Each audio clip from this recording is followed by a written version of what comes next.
Hello everybody, Daniel Klingensmith from DPP in the lovely Emporia, Kansas. Today I want to talk to you guys about how we do and document training for our employees. What we do is simple. We use paperwork. It's fairly simple. And all of our employee baskets, which we talked about in our scheduling video, Toolbox meeting video, we keep a packet, okay? In the packet, it has sheets of paper. Imagine that, right? Well, in here, we have pieces of paper for each of our main work areas that our employees are to train on, okay? Because we want our employees to be competent in each work area, whether that be operating our CNC mills, our CNC lathes, running our plasma table, our automatic bandsaw, welding, hydraulic assembly, any of those work areas and more. We want the employee to be competent enough where they can go to that area and at very least be very helpful to the main person who runs that area. That is also part of how we do our raises. We do not give raises away just because people have been here for another year. If a year from now you don't know any more information than you do today, there's no reason I should give you more money. If a year from now you know how to do everything in the shop, you definitely should be making a lot more money. So, what we want people to do is gain those competencies. So, we'll try to explain this. Tarika did a great job when she came up with these, trying to standardize how we do training and whatnot. So, on our sheet here, okay, you can see this, pretty straightforward. This is our saw competencies. Gives a whole list of different things that we need to know to be able to do our saw area. The employee has been shown it, okay? They've performed it, they've instructed somebody else, and they're competent in it, okay? That's the whole idea, is we want to get them to the competency. Just because they've been shown and performed it doesn't mean that they know how to show somebody else or instruct somebody else. So it's to do one, see one, teach one, and verify. Okay? We find that works really good, and each one of our pieces of paper covers one of our major work areas that we have. And we encourage all of our employees to become proficient in all those work areas. And they also understand that's part of the expectation of their job if they want to, continue to advance through the company, not only with just more money, but have more responsibility, get to tackle more difficult jobs. They need a way that they can achieve those goals. So we lay that out for them of, hey, this is how we do it. This is how you can achieve your goals. Okay? Pretty simple, right? I like simple. I'm a big fan of simple. Tarika, when she came up with this whole idea, initially I was a little hesitant. I'm like, I know what my guys are doing. I know who's gaining what.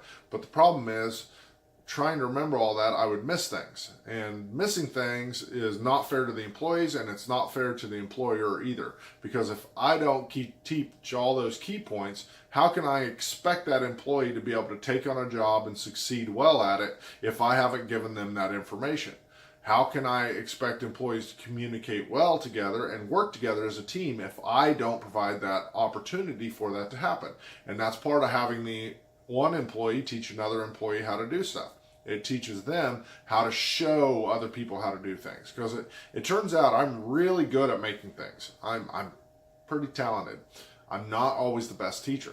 And that's something that I have learned, is that a lot of times conveying that information, how I have to convey it to people to make sure they get it, has changed how I communicate with people. And that is a good thing. It forces me to become a better boss, a better communicator, a better leader, so that we can all come together to achieve all of our goals.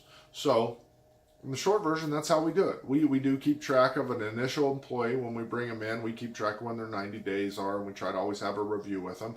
It's also important because, then by then they get vacation, or not vacation, but to pay time off, and all the other benefits start kicking in after that 90-day mark. So that's a good thing all the way across the board.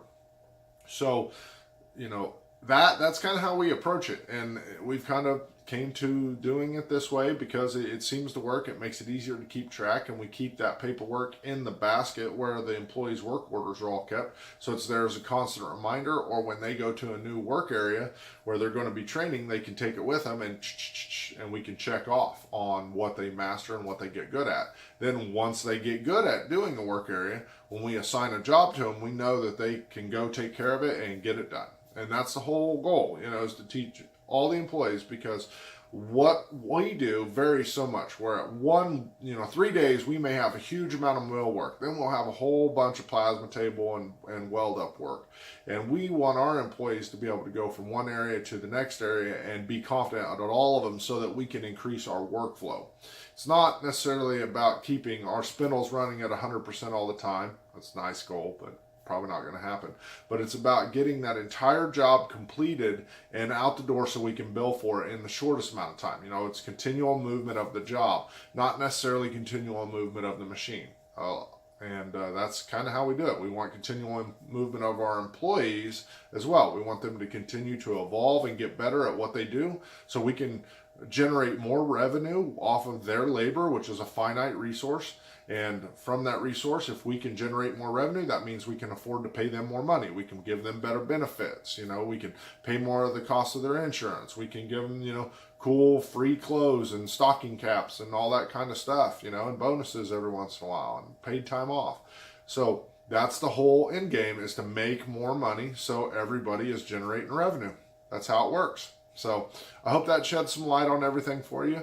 I hope everybody has a great day. Thank you very much for listening. And please hit that like and subscribe button so that you can catch future videos. Goodbye.